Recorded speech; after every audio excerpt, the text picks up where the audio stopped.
Continuando el estudio de esta tremenda carta del apóstol Pablo a los romanos, llegamos ahora al versículo 7, entendiendo que tenemos mucho por delante para estudiar y les invitamos a tener abierto delante de ustedes el texto en griego, porque eso les va a ayudar a poder asimilar mucho mejor la información que vamos a impartir en esta clase exegética.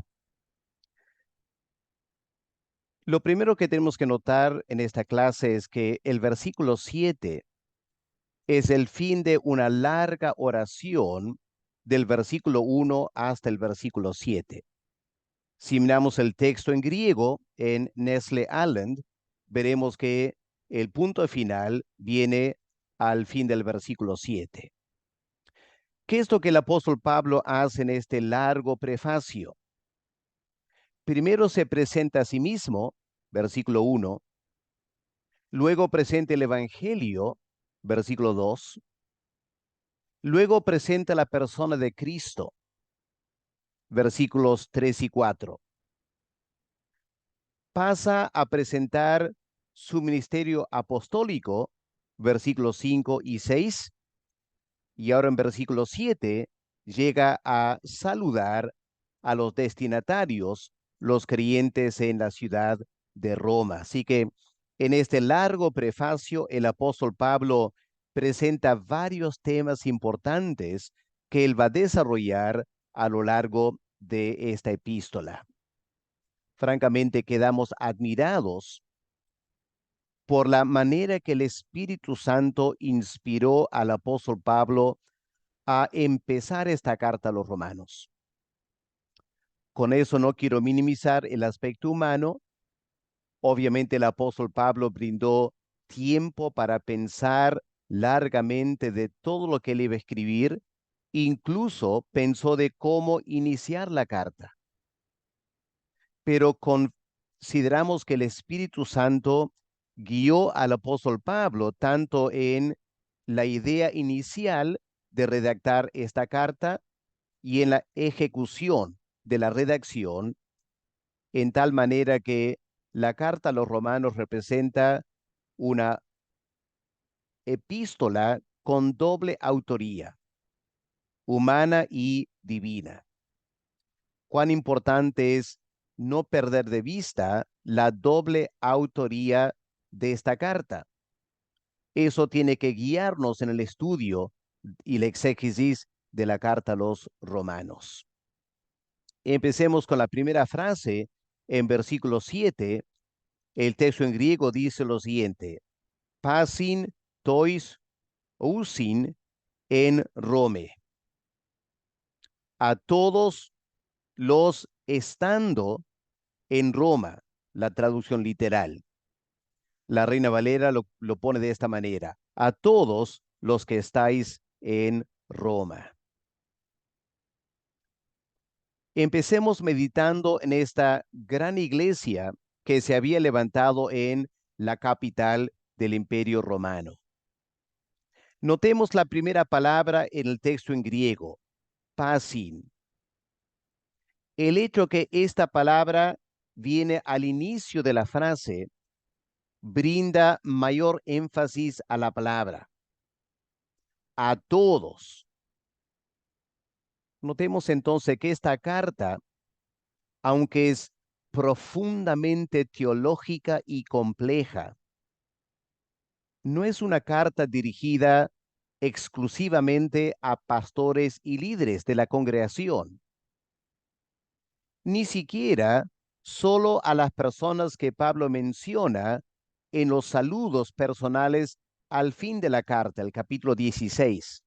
No, esta carta va dirigida a todos los creyentes, desde el más joven hasta el más maduro, todos aquellos que se congregan en la iglesia cristiana en Roma. Ahora, este énfasis es reiterado en el versículo 8, donde el apóstol Pablo dice, con respecto a todos vosotros, y ahí la palabra es panton, todos, que también en Romanos 15, versículo 33, el apóstol Pablo repite esta palabra panton, indicando que es una carta dirigida a todos los miembros de la iglesia en Roma. Ahora, ¿qué clase de ciudad era Roma? Era considerada la ciudad eterna, la que trajo paz al imperio romano. Ahí estaba el centro judicial, la fuente de todas las leyes que regían a lo largo y ancho del imperio y gobernaban la vida de todos los ciudadanos. Todo partía de Roma.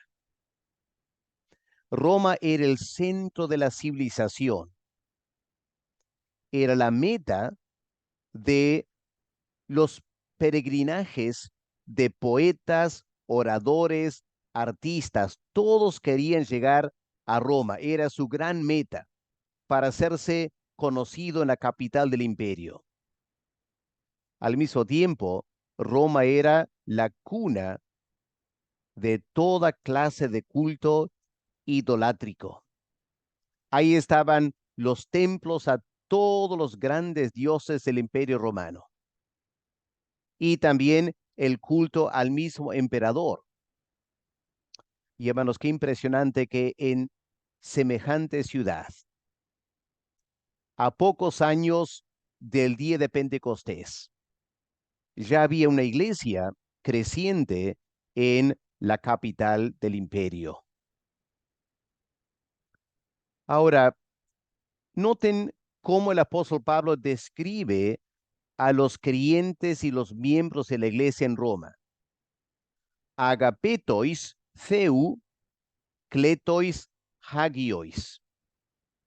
Significa amados de Dios, llamados santos.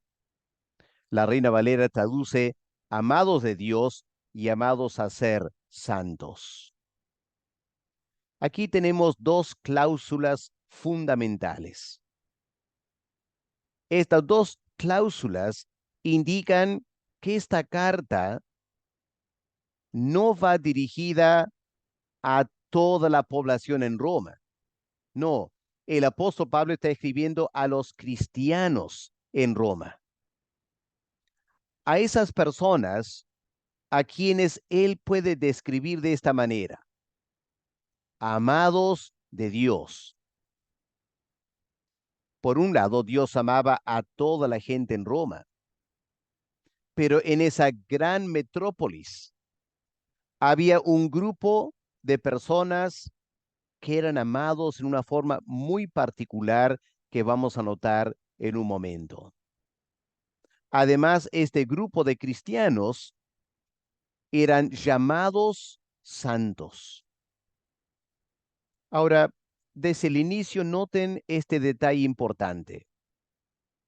Pablo no describe a los creyentes como personas que aman a Dios o personas que han decidido seguir a Cristo.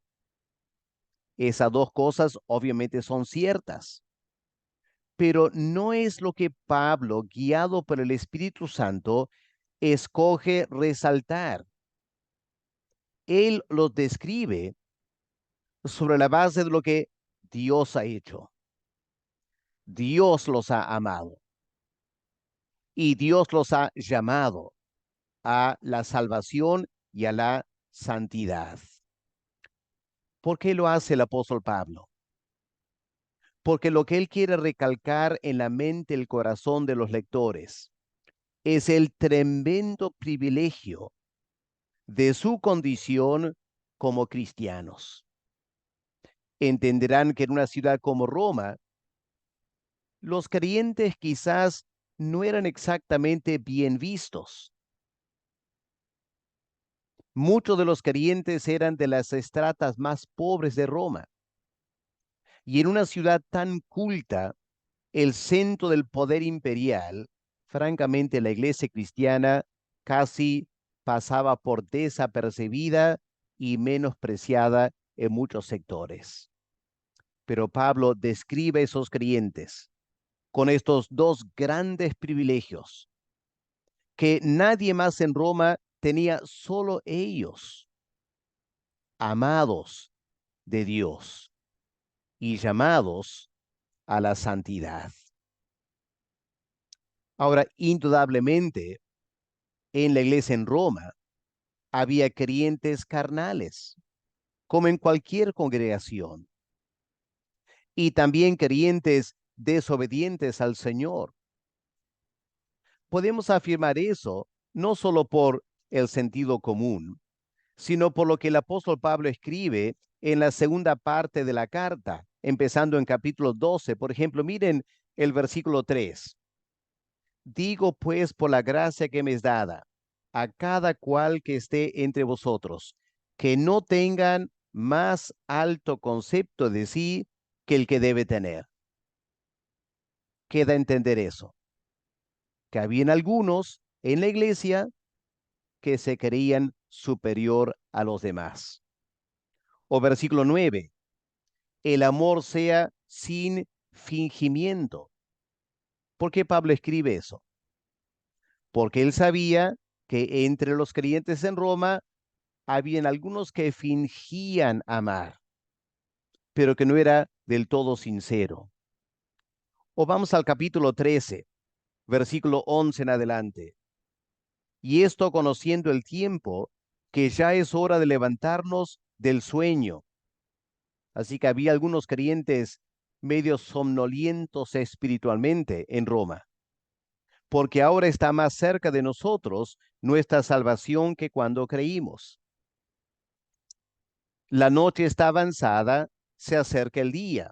Desechemos, pues, las obras de las tinieblas.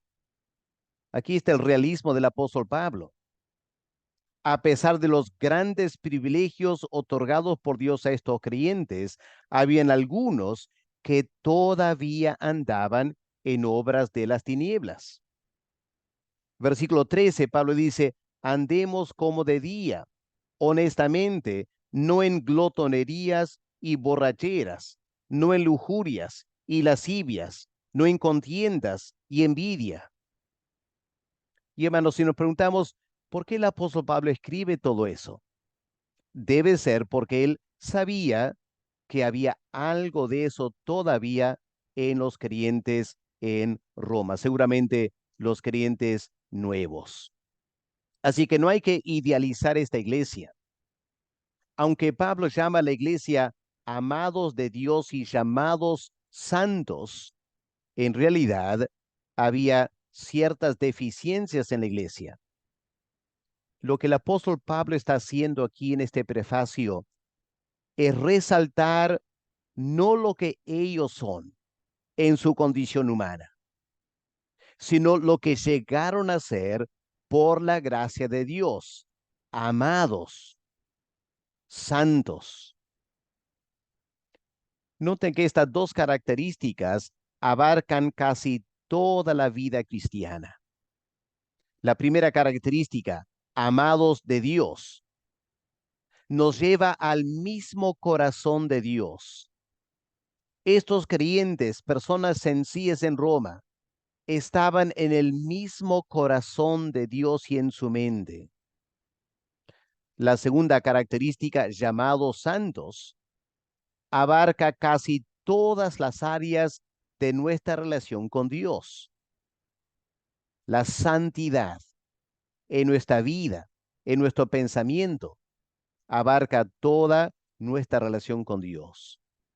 La primera cláusula resalta el privilegio del creyente. Qué hermoso saber que Dios nos ha amado profundamente.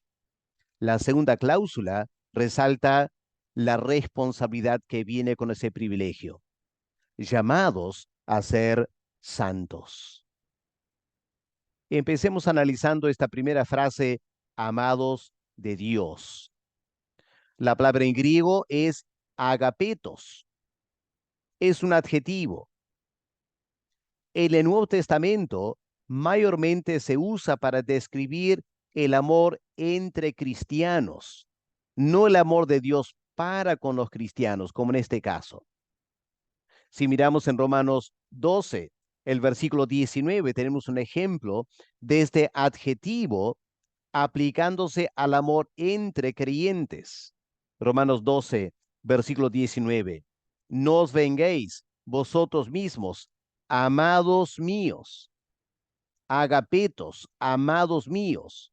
Pablo amaba a estos creyentes. Y ustedes pueden mirar los versículos también en capítulo 16.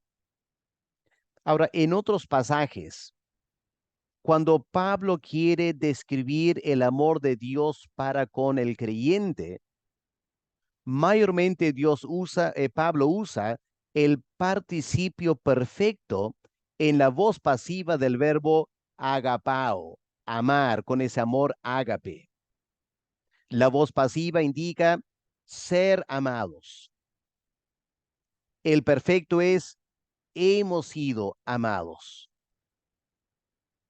Tenemos eso en Romanos 9, el versículo 25.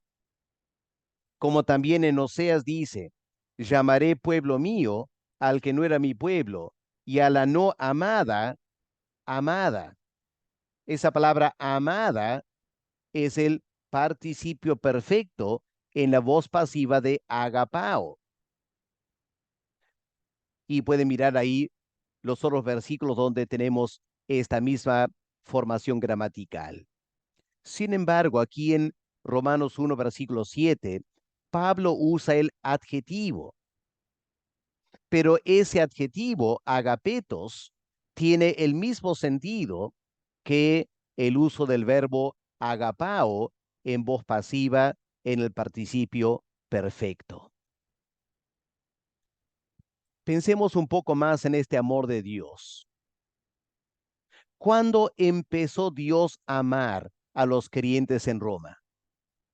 Bueno, no empezó en el tiempo, sino antes de la creación. Dios ya tenía estos creyentes en su corazón y los amaba. Podemos mirar Jeremías 31 y el versículo 3. ¿Qué dice Dios a través de este gran profeta del Antiguo Testamento? Jehová se manifestó a mí hace ya mucho tiempo diciendo, con amor eterno te he amado. Claro, ahí en Jeremías se está hablando del pueblo de Israel. Pero es la misma verdad de los creyentes en Roma, como es también de los creyentes en el siglo XXI. El amor de Dios para nosotros no empieza en el tiempo. No empieza cuando yo decido amar a Dios. No empieza cuando yo nazco en este mundo. Desde antes de la creación del mundo, con este amor eterno, Dios nos ha amado. Y si miramos en Romanos el capítulo 8, vamos a notar que este amor nunca dejará de ser. Escuchemos lo que dice el apóstol Pablo en Romanos 8, versículos 31 al 39. ¿Qué pues diremos? Si Dios es por nosotros, ¿quién contra nosotros? Aquí está el amor de Dios, el que no escatimó ni a su propio Hijo, sino que lo entregó por nosotros, ese plan eterno. ¿Cómo no nos dará también con él todas las cosas? Y luego versículo 35, ¿quién nos separará del amor de Dios, del amor de Cristo? Y menciona una serie de dificultades.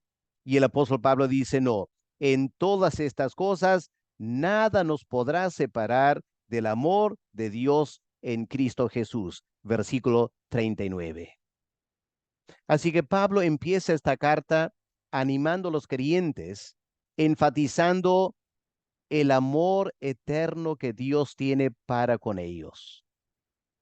Ahora, lo sorprendente de esto es que como seres humanos hemos caído en el pecado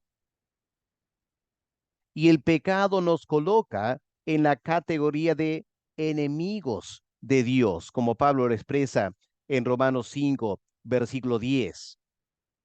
Porque si siendo enemigos fuimos reconciliados con Dios Esta es la triste condición de todo ser humano aparte de la gracia de Dios. Esas personas en Roma también, antes de conocer el Evangelio, sean judíos o griegos, eran enemigos de Dios por su pecado. Y no solo eso, sino que estaban bajo la ira de Dios. En Efesios 12, versículo 3, el apóstol Pablo dice, hablando de los creyentes en Éfeso, que también sería cierto los creyentes en Roma, que eran hijos de ira, al igual que los demás seres humanos. Y en Romanos 1, versículo 18, el apóstol Pablo va a decir que la ira de Dios se manifiesta contra toda injusticia y contra toda impiedad de los hombres que detienen la verdad de Dios. Y estos creyentes en Roma, antes de escuchar el Evangelio, estaban en esa condición. Estaban bajo la ira de Dios. Eran enemigos de Dios. Consideremos que es por esa razón que la gran mayoría de las religiones mundiales, la divinidad es concebida como fundamentalmente antagónica al ser humano. No sé si han pensado en eso alguna vez. Pero si vas al concepto de Alá, el concepto de Alá, el Dios de los musulmanes, mayormente antagónico al ser humano.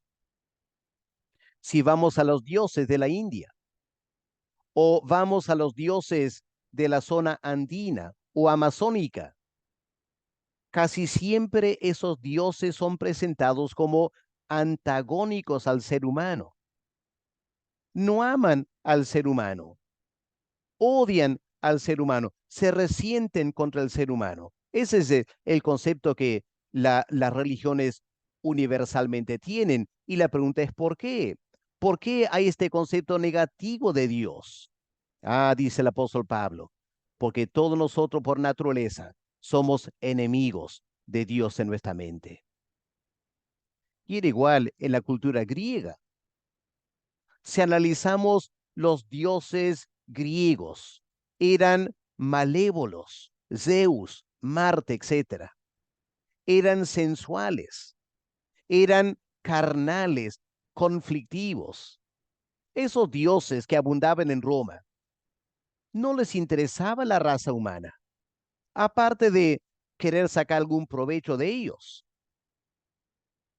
Así que esta afirmación, Dios es amor, es una afirmación netamente cristiana, una afirmación que se basa en la manifestación de el Señor Jesús. Cuando vino a este mundo, Él dejó en claro que aunque nosotros, por ser pecadores, somos enemigos de Dios y estamos bajo su ira, la gran revelación divina es que Dios ama al pecador. Dios ama a aquellos que se han alejado de Él. Y Pablo describe a estos creyentes en Roma con este apelativo, amados de Dios. Ahora, hay que recalcar que los creyentes en Roma, al igual que nosotros, eran amados de Dios, no porque había algo atractivo en ellos, tampoco porque ellos amaban a Dios, ni siquiera era porque servían a Dios. No, eran amados por Dios porque Dios es amor. Era el beneplácito eterno de Dios de amar a su creación. Y a pesar de ser hijos de ira, por la gracia de Dios, estas personas en Roma fueron reconciliados con Él por medio de la muerte de Cristo. Lo que Pablo dice en Romanos 5:10, siendo enemigos, fuimos reconciliados con Dios. Ahora, Estas personas en Roma amaban a Dios, pero solo porque Dios los amó primero, como escribe Juan en 1 de Juan 4. En esto consiste el amor, no que nosotros hayamos amado a Dios, sino que Él nos amó a nosotros. El pecador es convertido en un creyente sobre la base del amor de Dios. De tal manera amó Dios a este mundo, que ha enviado a su Hijo unigénito, para que todo aquel que crea en Cristo no se pierda, sino que venga la salvación. Y en Romanos 5, el versículo 8, el apóstol Pablo escribe: mas Dios muestra su amor para con nosotros, en que siendo aún pecadores, Cristo murió por nosotros. Y es cuando un pecador entiende el gran amor de Dios para con nosotros, que se convierte en creyente. Y lo que Dios hace es derrama en nosotros, los creyentes, su amor. Romanos 5, versículo 5. La esperanza no avergüenza, porque el amor de Dios ha sido derramado en nuestros corazones por el Espíritu Santo. Así que, resumiendo toda esta enseñanza, Juan 3:16 indica que Dios ama a toda la creación. Lo triste es que los únicos que llegan a experimentar ese amor son aquellos que han sido reconciliados con Dios por la muerte de Cristo y han respondido con fe a ese ofrecimiento de la salvación. Y Pablo, escribiendo a los creyentes en Roma, se pone a meditar y el Espíritu Santo guía su mente. Y Pablo empieza recalcando este tremendo privilegio. Hermanos en Roma, ustedes son amados del Dios eterno. La segunda cláusula es llamados santos. Ahora, esta segunda cláusula destaca el aspecto del llamado a la salvación. Pablo ya usó esta palabra kletos, llamado, en los versículos 1 y el versículo 6 de este prefacio. En versículo 1, el apóstol Pablo afirma ser un apóstol llamado. Y en el versículo 6, Pablo describe a los creyentes en Roma como llamados por Jesucristo a la salvación. Y aquí el apóstol Pablo describe a los creyentes como llamados santos. Pensemos en esto. El apóstol Pablo, desde el momento que fue llamado por Dios, era apóstol, ¿no es cierto? Entonces, desde el momento que Dios nos llama a la salvación, a partir de ese momento, ya somos santos. Como un comentarista ha observado, en la iglesia no hay una aristocracia espiritual. No hay grado de santidad. Todos somos llamados santos. Este llamado viene de parte de Dios a todo creyente, desde el más nuevo hasta el más antiguo. Este llamado no depende de nuestro esfuerzo a ser santos. No, es el llamado de Dios. Y este llamado es para todo creyente. Por eso no hay aristocracia espiritual en la iglesia. Todos estamos al mismo nivel, amados de Dios y llamados santos. Ahora, es precisamente por ser llamados de Dios que los cletos, los llamados, conforman la eclesía. La palabra eclesía o iglesia son kletos, ek eclesía, los llamados fuera del mundo para pertenecer a Dios.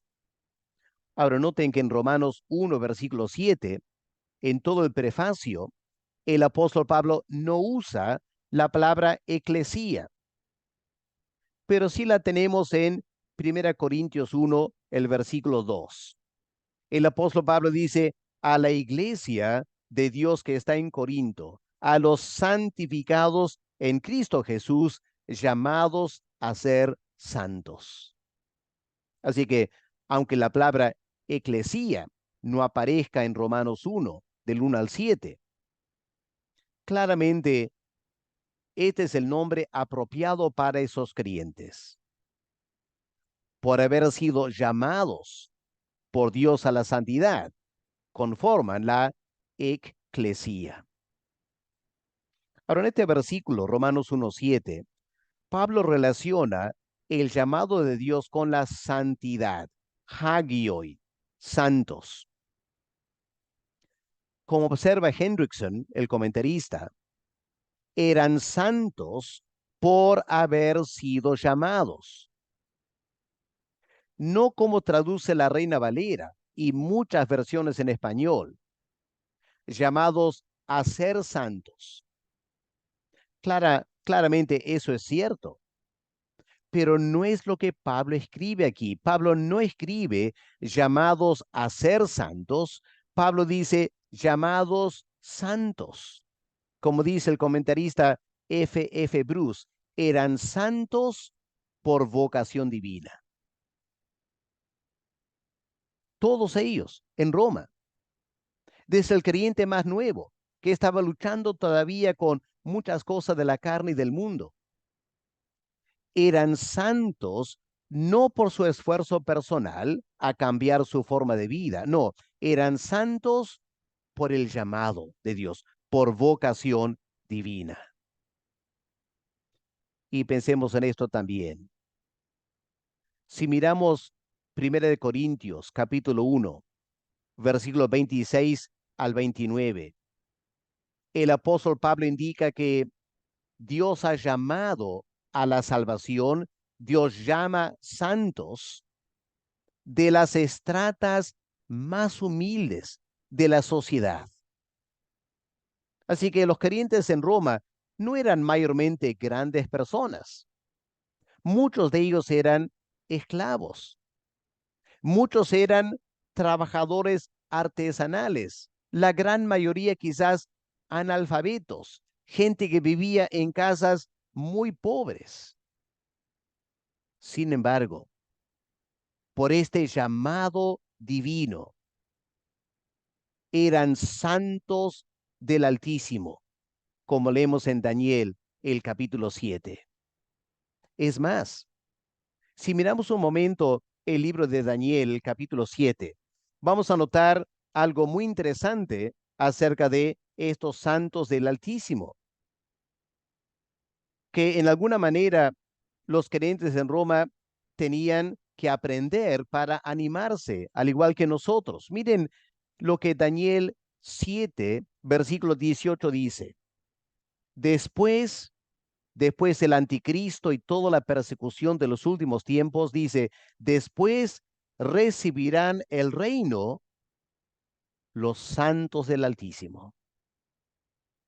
Estos santos que Pablo menciona aquí, estos santos de la tierra, personas muy humildes, lo que el mundo menosprecia, lo que el mundo considera vil, pero que Dios llama la santidad. Dice Daniel 7, versículo 18, el reino eterno del Mesías será dado a los santos del Altísimo. Y ellos reinarán, poseerán el reino hasta el siglo eternamente y para siempre. Qué increíble privilegio. O miren versículo 22 de Daniel 7, hasta que vino el anciano de días y se dio el juicio a los santos del Altísimo. Impresionante. Estas personas llamadas santos van a recibir el reino eterno, van a recibir el derecho de juzgar. El emperador en Roma no va a recibir este reino eterno. Los creyentes humildes en Roma un día van a pasar juicio sobre el emperador de esa gran ciudad. Este es el privilegio de ser santos del Altísimo. Miren también versículo 27 de Daniel 7.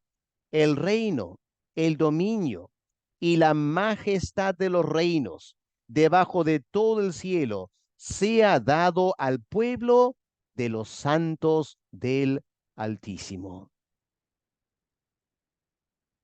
Los creyentes en Roma tenían muchas razones por alegrarse profundamente. Cuando Pablo los describe como llamados santos, lo que Pablo está diciendo a la luz de Daniel capítulo 9, que un día estos creyentes a quienes él está escribiendo esta carta van a juzgar, van a participar en el juicio del mundo con el Señor Jesús y van a recibir el reino eterno del Mesías, van a recibir la gloria, la magnificencia de todos los reinos de este mundo. Hermanos, es para pensar, ¿no es cierto? Y para alegrarnos nosotros también en el siglo XXI, porque Pablo está hablando una verdad que es cierto de todo creyente en todo tiempo, llamados santos. Ahora pensemos en una frase de Karl Barth en su comentario Romanos que nos deja mucho que pensar. Por ser llamados a la santidad. Estas personas en Roma ya no se pertenecen a sí mismos, pertenecen a Dios. Tampoco pertenecen al mundo actual, esa gran metrópolis de Roma, porque esa gran metrópolis de Roma, el mundo actual, está bajo el juicio de Dios y va rumbo a la destrucción final. Cuando Dios nos llama santos, nos está llamando a entregarnos 100% a Él y nos está llamando a separarnos de este mundo que está yendo a la destrucción, preparándonos para recibir el reino eterno.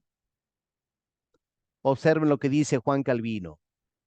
Nadie tiene el derecho de llamarse cristiano si no es consciente del profundo amor de Dios manifestado en su vida y también que Dios lo ha llamado a la santidad.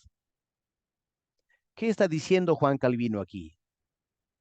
Está diciendo que si una persona dice ser cristiana, pero todo el tiempo anda quejándose de que hace la vida difícil para él o para ella, anda quejándose de que difícil es ser un cristiano y nunca da a entender que siente el amor profundo de Dios para con él o para con ella. Juan Calvino dice, esa persona no tiene el derecho de llamarse cristiano, porque un verdadero cristiano es amado de Dios. Un verdadero cristiano ha recibido el amor de Dios derramado en sus corazones. Así que si no siente eso, no tiene el derecho de llamarse cristiano. De igual modo, si una persona se llama cristiana, pero no siente el llamado a la santidad, no entiende que tiene que dejar el pecado, la cosa de la carne y el mundo, no evidencia este anhelo y deseo de ser santo, tampoco merece ser llamado cristiano. Estas afirmaciones de Juan Calvino nos llevará a todos a pensar profundamente, ¿no es cierto? Si somos verdaderos creyentes, Somos amados de Dios y somos llamados santos. Y si esas cosas no las entendemos o no las estamos viviendo y sintiendo, habría que preguntarnos si realmente estamos en la fe cristiana. Ahora, volviendo a la traducción de la Reina Valera, llamados a ser santos. El comentarista Guillermo Hendrickson, a pesar de rechazar esa traducción, él indica que esas palabras en la Reina Valera, llamados a ser santos, tiene una virtud. ¿Cuál es? Indica la responsabilidad que toda persona llamada a la salvación tiene delante de Dios, esta gran responsabilidad. Permítame citar las palabras de Hendrickson. Señala el hecho de que toda persona que llegó a ser santa por el poder y la gracia soberana de Dios no puede descansar sobre sus laureles. Al contrario, ahora que es santa, debe procurar día tras día vivir en santidad. Esto es de especial importancia, dado a que mientras viva todavía en este mundo, sigue siendo un pecador. Por eso debe esforzarse lo más que pueda. Claro, no por su propia fuerza, que no la tiene, sino por el poder del Espíritu Santo, a ser santos y sin mancha, como Pablo escribe en Efesios 1, versículo 4. Si de verdad es un santo, cumplirá con esta responsabilidad. Así que al inicio de esta carta, el apóstol Pablo ya presenta un gran desafío a los creyentes en Roma. Y este concepto del llamamiento divino, llamados, se remonta al Antiguo Testamento. Se manifiesta, por ejemplo, el llamado de Abraham. ¿Se acuerdan cómo Dios llamó a Abraham y qué le dijo? Deja la tierra de Ur, deja tus padres, tu familia y anda a la tierra que yo te voy a mostrar. ¿Qué es eso? El llamado de Dios a ser santo, a separarse de las cosas del mundo. Luego viene el llamado de Israel a ser el pueblo de Dios. En Isaías 49, versículos 1 al 3, tenemos este llamado de parte de Dios al pueblo de Israel. Escuchemos lo que leemos en Isaías 49, versículos 1 al 3. Dice, oídme costas y escuchad pueblos lejanos. Jehová me llamó desde el vientre, desde las entrañas de mi madre tuvo mi nombre en memoria, y puso mi boca como espada aguda, me cubrió con la sombra de su mano, y me puso por saeta bruñida, me guardó en su aljaba y me dijo, mi siervo eres, oh Israel, porque en ti me gloriaré. Versículo 1. Jehová me llamó desde el vientre de mi madre. Ahora, eso es cierto de Abraham, es cierto de Jacob y es cierto de todos los hijos de Jacob. Y ahora es cierto también de los creyentes, llamados a ser el pueblo de Dios. Hermanos, aquí tenemos un tremendo privilegio, como acabo de mencionar, y al mismo tiempo una gran responsabilidad. La responsabilidad principal es dedicarnos a cumplir el propósito de ese llamado. Escuchemos lo que Dios dijo a Israel cuando estaban acampados al pie del monte Sinaí. Éxodo 19, versículos 5 y 6. Ahora pues, si diereis oído a mi voz y guardareis mi pacto, Este es el llamado de Dios. Vosotros seréis mi especial tesoro sobre todos los pueblos, porque mía es toda la tierra. Y vosotros me seréis un reino de sacerdotes, gente santa. Así que Dios llamó a Israel, los está sacando de la esclavitud, tremendo privilegio, pero también una responsabilidad, llamados a cumplir el propósito por el cual Dios los había llamado. O miren también en Levítico 20, el versículo 26. Habéis pues de serme santos, porque yo Jehová soy santo, y os he apartado de todos los pueblos para que seáis míos. Hermanos, aquí tenemos el concepto fundamental de la santidad bíblica. Dios es santo, y por lo tanto todos aquellos que Él ha llamado participan de esa realidad. ¿Pero qué significa eso? Como sabrán, la palabra santo significa separado o apartado. Entonces, en todos aquellos a quien Dios ha llamado santos, debe haber una separación de otras actividades, cosas del mundo de la carne. Debe haber también una separación de otros compromisos, de la familia o de los amigos, para cumplir la voluntad de Dios. Por eso el Señor Jesús era tan insistente. El que no está dispuesto a dejar su casa, su familia, sus hermanos, su padre, su madre, y seguirme, no es digno de ser mi discípulo. Porque ese es el llamado, santos, a separarnos, a apartarnos de cualquier otro compromiso para que Cristo sea el centro de nuestras vidas. Ahora, mucha gente se horroriza al escuchar eso, se escandaliza. Es porque no han entendido el privilegio del llamamiento divino. Pero también debe haber una separación ética de todo lo que atenta contra la pureza moral de Dios. Y esto también es importante, aunque sea difícil, aunque el mundo y la carne nos atraigan constantemente, el creyente tiene que luchar contra esas cosas, porque hemos sido llamados por el Dios eterno.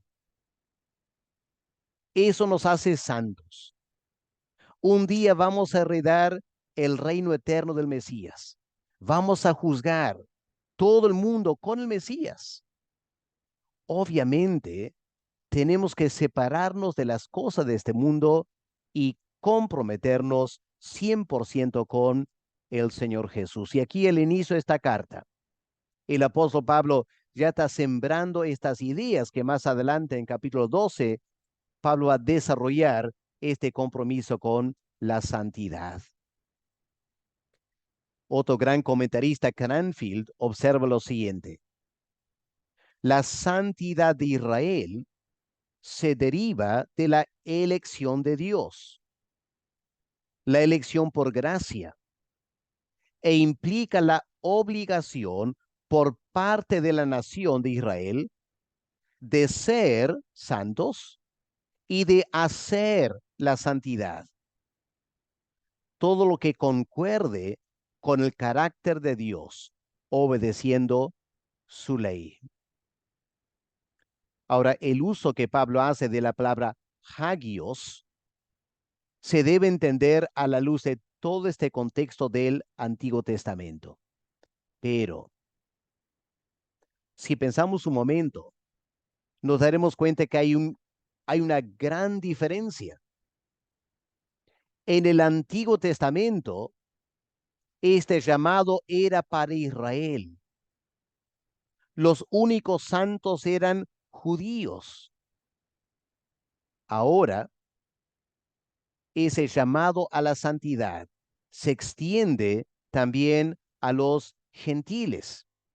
Y habían muchos creyentes gentiles en Roma.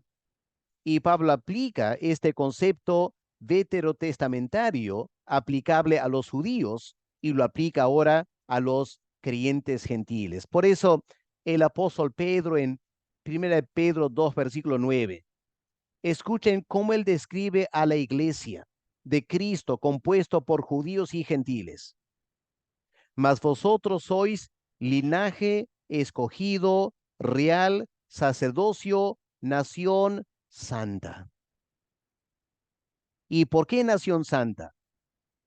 Por el llamado de Dios. El pueblo adquirido por Dios, escogido por Dios, y por lo tanto ahora somos santos. Por consiguiente, tanto los creyentes judíos como los creyentes gentiles en Roma tenían esta gran responsabilidad de presentarse a Dios como un sacrificio vivo, santo, agradable a Él. Y la única manera de presentarse a Dios en esa manera era tener una mente transformada. Y el apóstol Pablo va a detallar esto en Romanos 12, versículos 1 al 2, y en algún momento llegaremos a estudiar ese pasaje. Cuán importante, hermanos, es estudiar en detalle las Escrituras y entender lo que Dios nos está diciendo.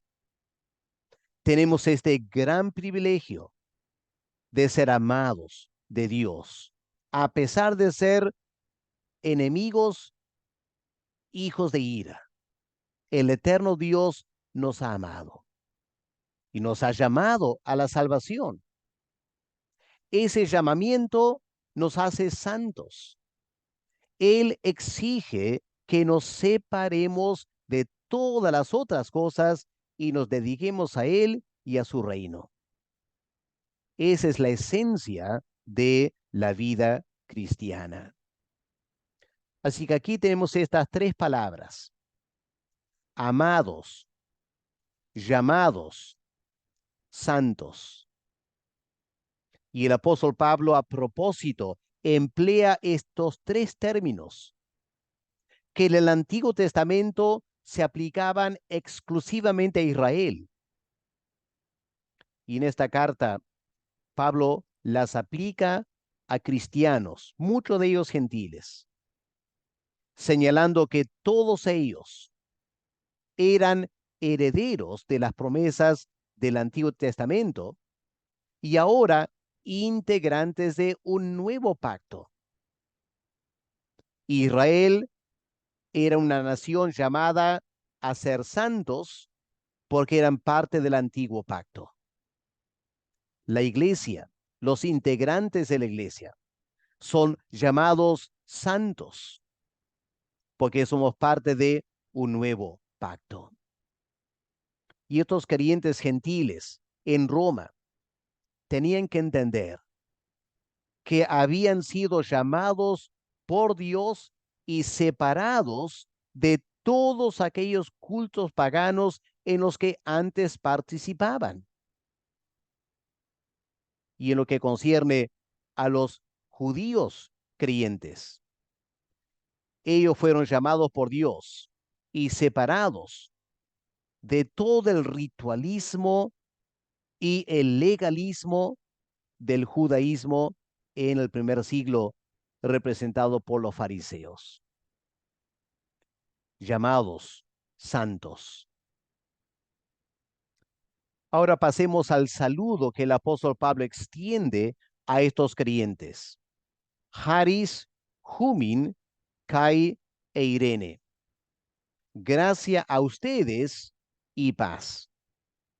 Como lo pone la Reina Valera, gracia y paz a vosotros. Ahora, este saludo, casi las mismas palabras, las encontramos en las diversas introducciones a las cartas paulinas. en 1 Corintios, 2 Corintios, Gálatas, Efesios, Filipenses y Filemón. Pero aunque Pablo repetía este saludo, no hay que pensar que era una simple formalidad. No, el apóstol Pablo aprovecha esta formalidad del primer siglo de empezar una carta con saludos, pero Pablo convierte esa formalidad en un vehículo, un saludo, en el cual comunica grandes verdades teológicas.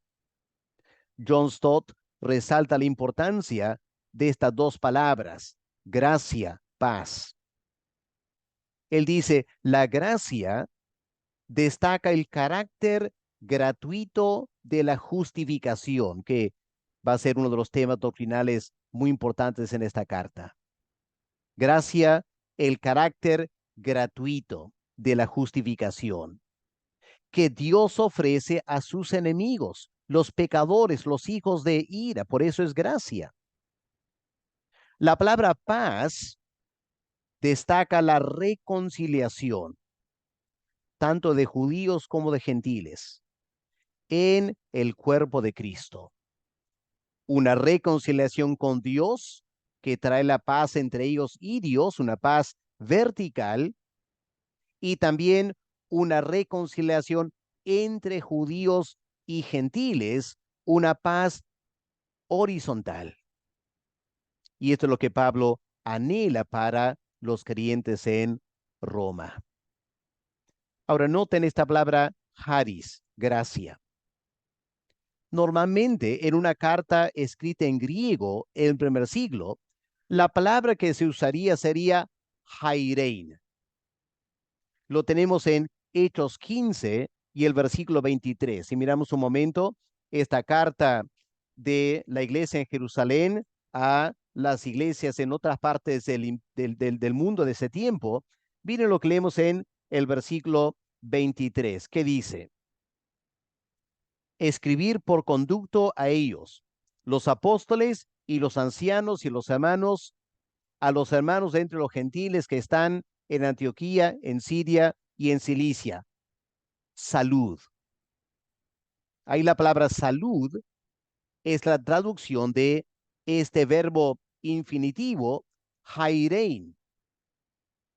Lo tenemos también en Hechos 23, el versículo 26, porque era la forma común de empezar una carta. Versículo 26, Claudio Lisias, al excelentísimo gobernador Félix, salud, hairein. Y tenemos también la carta de Santiago, capítulo 1, versículo 1. Pero Pablo hace algo interesante aquí. Él cambia el vocablo hairein en las palabras haris humin, gracia a vosotros. Y este sustantivo haris señala el amor inmerecido de Dios. La palabra hairein simplemente significa alégrense, es un saludo general deseando felicidad o prosperidad. Pero Pablo usa esta palabra haris para indicar a estos creyentes en Roma, amados de Dios y llamados. Ustedes dependen de el haris de Dios, el amor inmerecido de Dios, un amor manifestado en la persona de Cristo. En ese sentido, este saludo haris es un resumen del Evangelio. El Evangelio de Dios es un Evangelio de gracia. Y esta palabra figura mucho en la carta a los Romanos 24 veces. Y en la medida que vamos avanzando este estudio exegético de Romanos, vamos a tener que detenernos una y otra vez en esta palabra haris para ver cómo se usa en diferentes contextos, las sutilezas de este término. Pero permítame por ahora recalcar este punto. La gracia de Dios es la fuente de nuestra felicidad. Como creyentes, toda la felicidad que podríamos tener viene de la gracia, el amor inmerecido de Dios para con nosotros. Seguramente en Roma habían creyentes que tenían diferentes circunstancias muy adversas, de repente vidas un poco difíciles.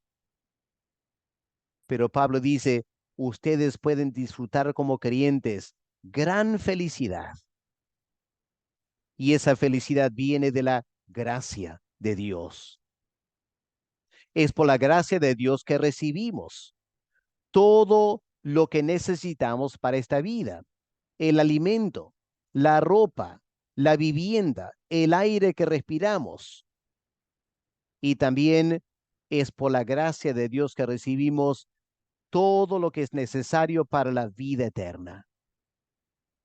Así que pase lo que pase en nuestras vidas, Dios suple nuestras necesidades, nos guarda para la eternidad, todo sobre la base de la gracia de Dios. Cuán importante es recordar eso, hermanos. Nunca olvidarnos. Evitar la trampa de andar quejándonos, comparándonos con otros, pensando, no tengo lo que otros tienen. No, pensemos en forma positiva, no negativa. Somos pecadores, hijos de ira, enemigos de Dios. Y a pesar de eso, Dios en su gracia nos ha amado, nos ha llamado a la salvación. Tenemos por delante un futuro increíble. No nos quejemos de lo que no tenemos. Demos gracias a Dios por esa gracia que ha suplido nuestras necesidades. Luego la palabra airene. Este es el saludo semítico, la forma que los judíos se saludaban entre ellos. Si vamos a Génesis 43, miren ustedes el versículo 23, el saludo de José a sus hermanos, aunque no se dan cuenta que es José hablándoles. Miren lo que leemos aquí, Génesis 43, versículo 23. Él le respondió, paz a vosotros, no temáis.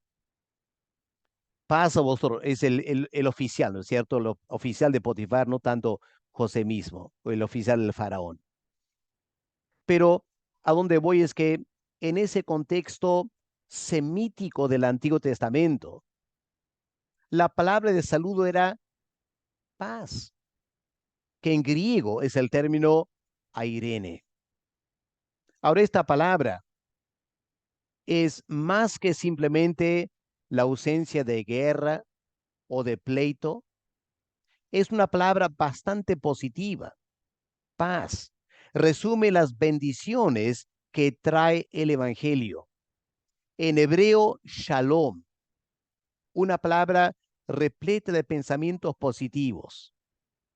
En la carta a los romanos vamos a encontrar este término airene 10 veces. En primer lugar, la palabra, como ya he indicado, apunta a la paz que tenemos con Dios, fruto de la reconciliación con Cristo. Los que antes éramos enemigos de Dios, bajo la ira de Dios, ahora tenemos paz con Dios. Hemos sido reconciliados por la muerte de Cristo y por su ministerio de mediación. Pero también esta palabra paz señala las bendiciones que llegan a nuestras vidas gracias a esa reconciliación. Como dice Pablo más adelante en Romanos, si Dios no escatimó a su propio Hijo, ¿cuánto más no nos dará todas las demás cosas que necesitamos para la vida? Ahí está la fuente de nuestra paz y felicidad, la gracia de Dios en Cristo, porque hemos sido reconciliados con Él. Esta paz describe un estado de paz y también una condición de vida, la bendición que viene por estar en paz con Dios.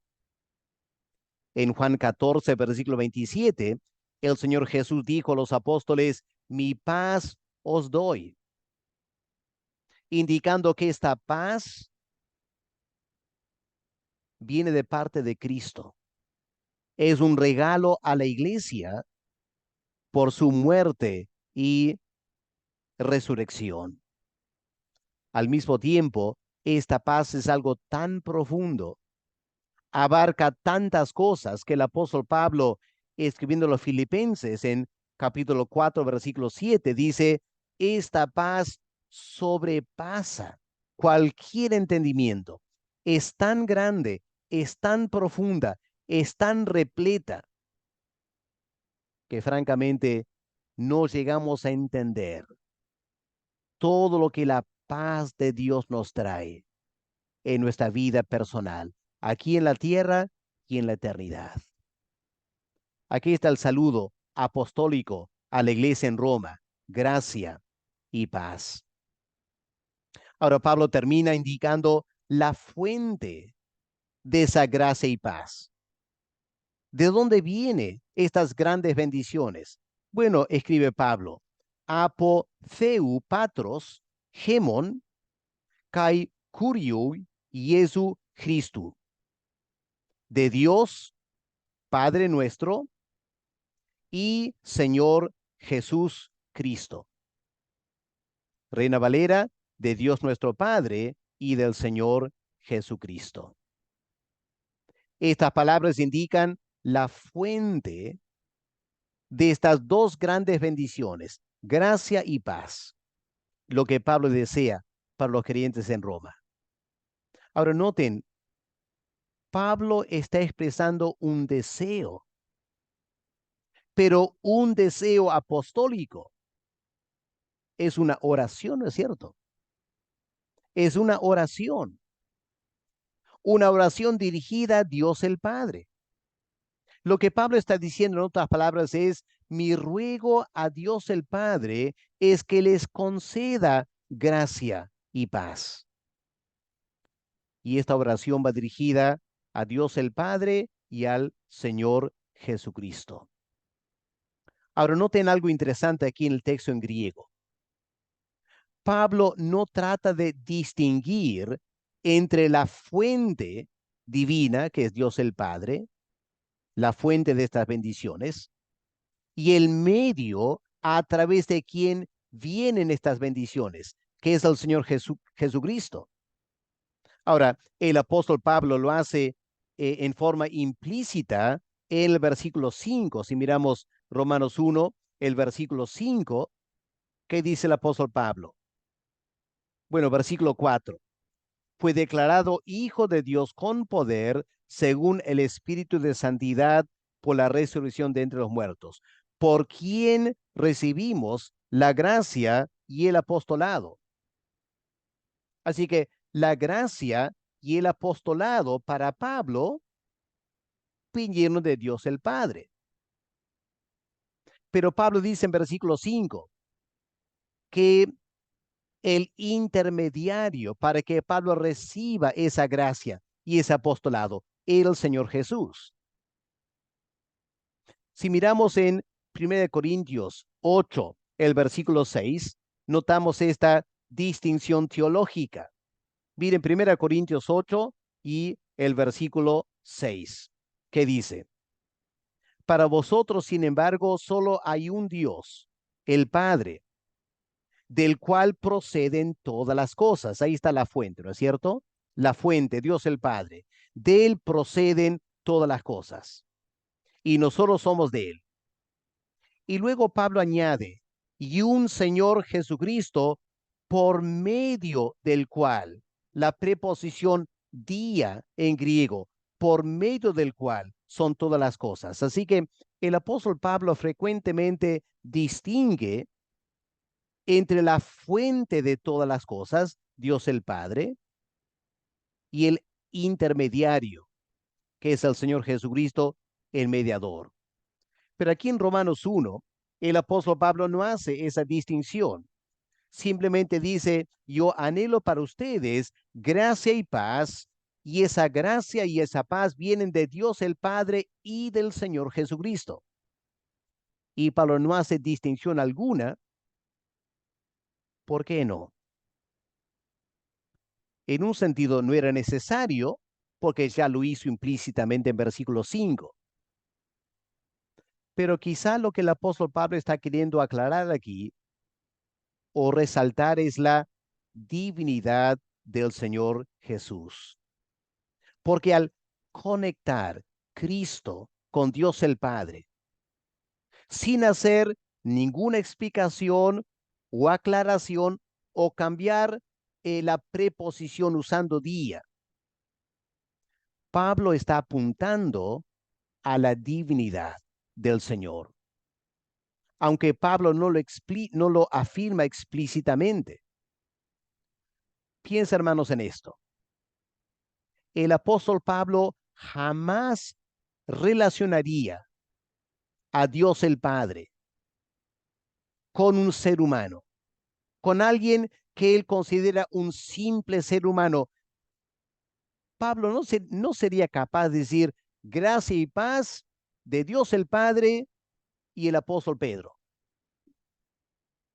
Inconcebible eso.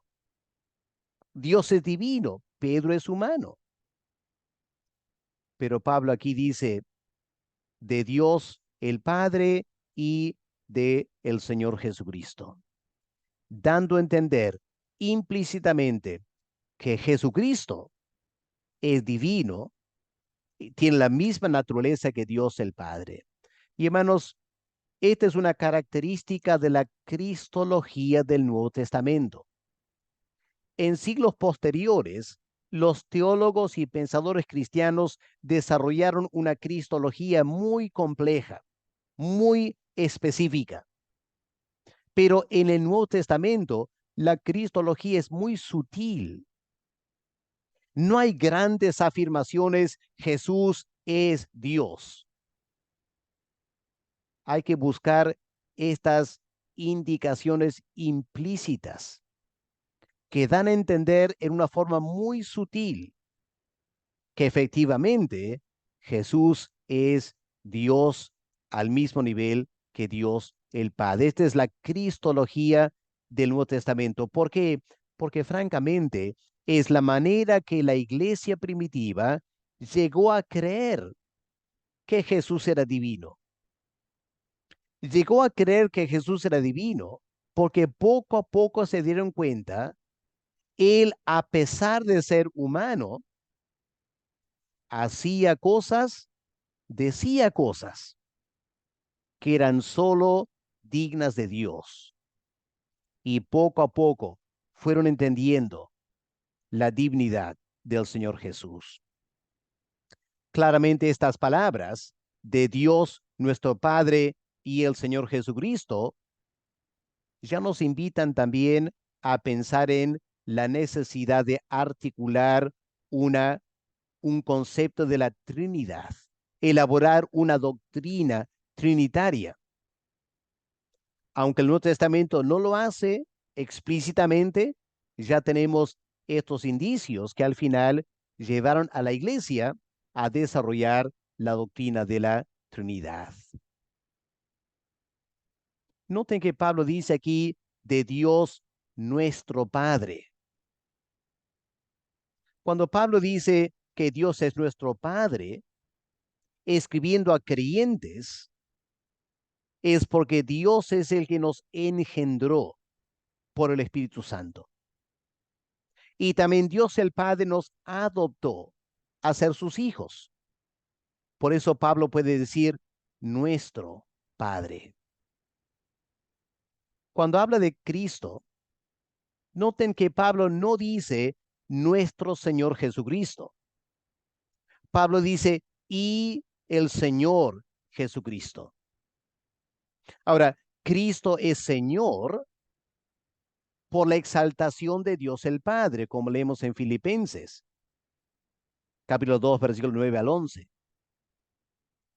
y solo podemos añadir la palabra nuestro Señor, en la medida que honestamente nos sometemos a Él en nuestra vida personal. Jesús es Señor, pero debemos llamarlo nuestro Señor. Pero no podemos hacerlo mientras yo estoy queriendo ser Señor de mi vida personal. Tenemos que reconocer lo que el Dios el Padre ha hecho de Jesucristo. Lo ha hecho Señor, y yo debo someterme al señorío de Cristo, respetando la exaltación de parte de Dios el Padre. Así que, hermanos, como pueden ver en este prefacio, Romanos 1, del 1 al 7, Pablo introduce muchos temas que va a desarrollar a lo largo de 16 capítulos en esta fabulosa carta a los romanos. Ahora, antes de entrar en esos detalles, lo que Pablo va a hacer en versículos 8 al 15 es presentar un aspecto mucho más personal, el anhelo que Pablo tenía por llegar a la iglesia en Roma. ¿Y qué es lo que él quería hacer en la iglesia en Roma? Eso vamos a empezar a estudiar en en el siguiente estudio, y tendremos que tomar un tiempo para estudiar versículos 8 al 15 antes de llegar al tema central de la carta a los romanos, que es el tema de la justificación, que Pablo presenta en Romanos 1, versículo 16. Y luego empezaremos a analizar en detalle toda la teología profunda en esta carta a los romanos. Como dije al comienzo, estamos empezando un largo viaje. Recién hemos tomado los primeros pasos. Tenemos meses, años por delante para estudiar esta carta. Así que hay que armarnos de mucha perseverancia, pidiendo a Dios que nos dé hambre y sed de su palabra para poder estudiar en tanto detalle esta carta que francamente merece ser estudiada de esta manera. Padre, gracias por la riqueza de esta carta de Pablo a los Romanos, una riqueza fruto de su conocimiento y entendimiento del Evangelio. En esta carta, Padre, tenemos el fruto de largos años de meditación de un gran siervo tuyo. Pero también tenemos en esta carta lo que el Espíritu Santo le inspiró a Pablo a escribir. Gracias que nos das esta oportunidad de estudiar en detalle esta carta. Y pedimos, Padre, que tú nos ayudes a tener el compromiso de estudiar, que podamos aplicar estas lecciones a nuestras vidas para que no sea teoría, sino práctica en la vida cristiana también. En el nombre del Señor Jesús te lo pedimos. Amén.